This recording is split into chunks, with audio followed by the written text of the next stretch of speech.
Lamentations chapter 4.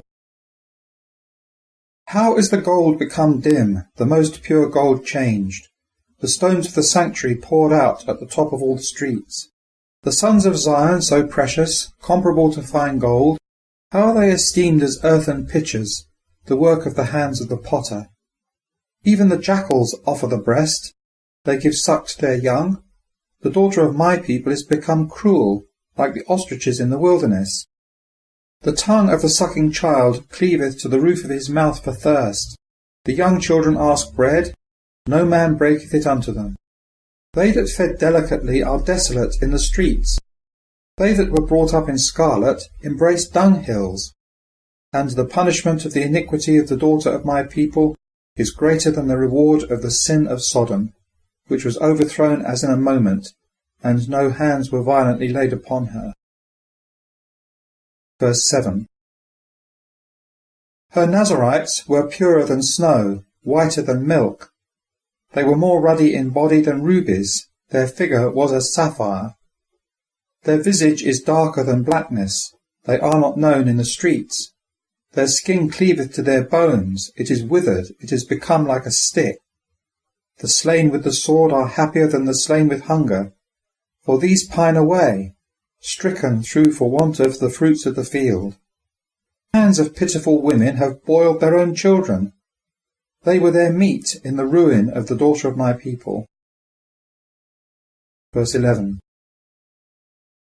Jehovah hath accomplished his fury, he hath poured out his fierce anger, and hath kindled a fire in Zion, which hath consumed the foundations thereof.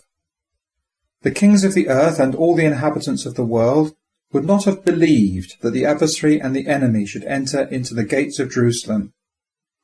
It is for the sins of her prophets and the iniquities of her priests, who have shed the blood of the righteous in the midst of her. They wandered about blind in the streets, they were polluted with blood, so that men could not touch their garment. They cried unto them, Depart, unclean, depart, depart, touch not. When they fled away and wandered about, it was said among the nations, They shall no more sojourn there. The face of Jehovah hath divided them, he will no more regard them. They respected not the persons of the priests, they favoured not the aged. Our eyes still failed for our vain help. In our watching we have watched for a nation that did not save. They hunted our steps, that we could not go in our streets.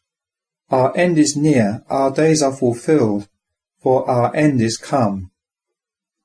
Our pursuers were swifter than the eagles of the heavens. They chased us hotly upon the mountains. They laid wait for us in the wilderness. The breath of our nostrils, the anointed of Jehovah, was taken in their pits, of whom we said, Under his shadow we shall live among the nations. Verse 21. Rejoice and be glad, daughter of Edom, that dwelleth in the land of Uz. The cup shall pass also unto thee. Thou shalt be drunken, and make thyself naked. Punishment of thine iniquity is accomplished, O daughter of Zion. He will no more carry thee away into captivity. He will visit thine iniquity, O daughter of Edom. He will discover thy ways.